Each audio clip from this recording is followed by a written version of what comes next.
नमस्कार साथियों, स्वागत है आपका the village English teacher channel पर। मेरा नाम विनोद सर है। अगर आप बिगिनर्स हैं तो प्लीज चैनल को सब्सक्राइब करें, लाइक करें, शेयर करें। ठीक है, तो तीसरे दिन की क्लास से पहले आपको पहले और दूसरे दिन की क्लास देखना पड़ेगा। तो सबसे पहले आप लोगों को याद रखना है, वो दोनों वीडियोस देखने के बाद आपको बहुत अच्छे से ये वीडियो समझ में आएगा कि मैं क्या कहने की कोशिश कर रहा हूँ और इंग्लिश बिगिनर्स के लिए किस तरह से स्टार्ट होती है। ये मोस्ट इंपोर्टेंट है। आज ये मान के चलिएगा कि आज से आप लोगों के स्ट्रक्चर से स्टार्ट है।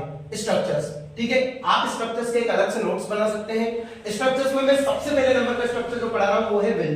विल का मतलब होता है गाइस गा गी ए गे। गा गी गे, विल का मतलब होता है गा गी गे। ओके, अब now what happens in that, चलिए आपको ये भी पता लग गया। अब हम लोग देखते हैं इसके कैटेगरीज को कि इसकी कैटेगरीज क्या होती है। सबसे पहले मैं आप लोगों को इसकी कैटेगरी पढ़ाऊंगा जिसका नाम है अफर्मेटिव। अफर्मेटिव क्या होता है देखिएगा, अफर्मेटिव से क्या मतलब होता है, जैसे सब्जेक्ट प्लस विल का उपयोग होगा। यहाँ पे विल का मतलब आगागी होता है, मेन वर्ब का फर्स्ट फॉर्म होगा, फर्स्ट फॉर्म के बाद ऑब्जेक्ट का उपयोग होगा। ठीक है, जैसे अब यहाँ पर मैं आपको क्लियर कर दूं भैया सब्जेक्ट कौन कौन से होते हैं, आपको पता होना चाहिए। सब्जेक्ट होता है आई, वी, यू, दे, इसके बाद होता है ही, शी, इट और कोई सा भी एक नाम। ठीक है, आई, वी, दे और ही, सी, नेम, ये सब्जेक्ट्स होते हैं। आफ्टर दैट जैसे मैंने एक सेंटेंस बोला कि बहुत छोटा सेंटेंस है, हम यहां पर आएंगे, यहां पर आएंगे।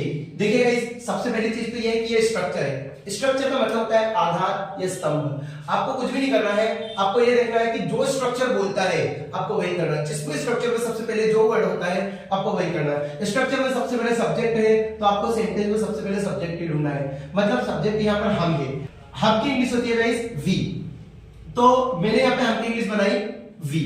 ठीक है, अब आगे स्ट्रक्चर में दूसरे नंबर पे क्या है विल, तो हमने यहाँ पे बोला विल। विल के बाद मेन वर्ब का कौन सा फॉर्म है, फर्स्ट फॉर्म। फर्स्ट फॉर्म मतलब आना, यहाँ पे वर्ब है आना, आना को बोलते हैं अपन कम, तो यहाँ पे फर्स्ट फॉर्म का उपयोग होगा, हो जाएगा कम।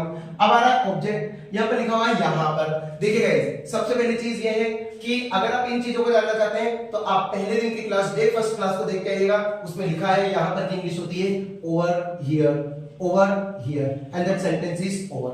ये सेंटेंस यहाँ पर खत्म हो जाता है। सिमिलरली अगर मैं आप लोगों को बोलूं नेगेटिव, नेगेटिव को बोलते हैं इस सब्जेक्ट, इसका स्ट्रक्चर बनता है सब्जेक्ट, सब्जेक्ट के बाद आप विल नॉट का उपयोग करेंगे, विल नॉट के बाद मेन वर्ब का फर्स्ट फॉर्म, फर्स्ट फॉर्म के बाद ऑब्जेक्ट। यही सेंटेंस आप लोग ले सकते हैं, जैसे मैंने बोला कि वे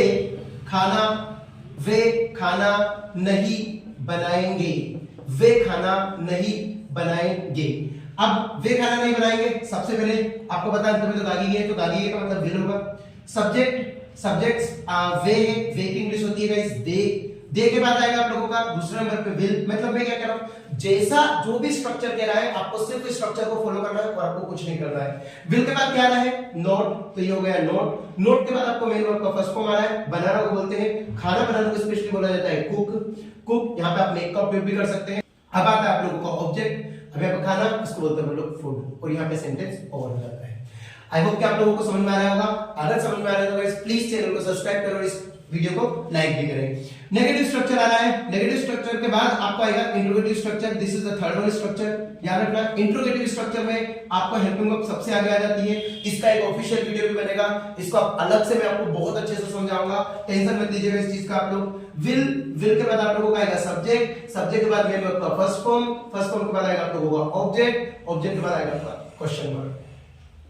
अब यहां पर क्या होगा कि भैया जितने भी, अब जैसे इंट्रोगेटिव स्ट्रक्चर में अभी आप लोगों को यही ध्यान रखना है कि शुरुआत किसी भी सेंटेंस की क्या से होती है, तो वो क्या वाला सेंटेंस इंट्रोगेटिव में होता है। जैसे क्या आप जानते हैं, क्या आपको जाना पड़ेगा, क्या आप जा रहे हो, क्या वह खाना खा रहा था, क्या आप जा चुके थे, क्या वह बोल चुका था, जो भी सेंटेंस रहेंगे शुरुआत में अगर क्या आता है तो उसकी इंग्लिश व्हाट कभी नहीं बनती है। अब उसकी इंग्लिश क्या बनती है वो मैं आपको बताऊंगा।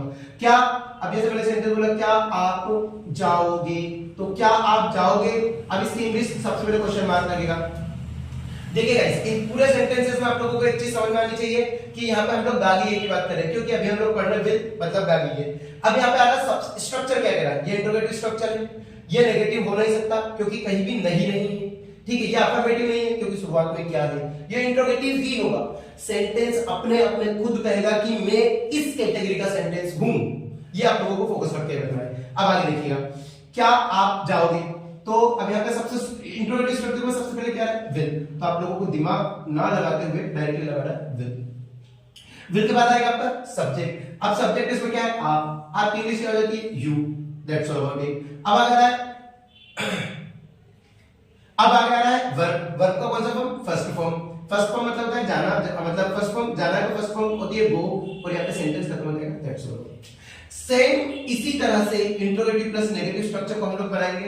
इंट्रोगेटिव प्लस नेगेटिव बनेगा विल प्लस सब plus not plus main verb का फर्स्ट फॉर्म प्लस ऑब्जेक्ट, ठीक है, एंड क्वेश्चन मार्क जरूर लगाएं। Will plus subject plus note plus verb first form plus object and question mark. Will you, अब ये subject हो गया, यहाँ पे आप लोगों को नोट का उपयोग करना है। मेन वर्ब का फर्स्ट फॉर्म इसी सेंटेंस को ट्रांसलेट कर रहे हैं, नहीं में जाना को जिसमें गो बोलते हैं, क्वेश्चन मार्क हो जाएगा।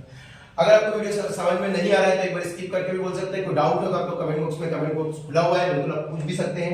अगर आपको कोई सी भी 1% की प्रॉब्लम होती है तो बिल्कुल पूछ सकते हैं। इसके आगे आने वाली वीडियो पर मैं आपको समझाऊंगा कि अफर्मेटिव, नेगेटिव और इंट्रोगेटिव की पहचान कैसे की जाती है, क्या रीजन है कि मैं डायरेक्टली इन सेंटेंसेस को बना रहा हूं स्ट्रक्चर के सहायता से, स्ट्रक्चर होता क्या है, इसके लिए आप लोगों को थोड़ा वेट करना पड़ेगा। नेक्स्ट वीडियो जरूर देखिएगा। Thank you so much guys, please channel को सब्सक्राइब करना ना भूलें, एंड जय हिंद।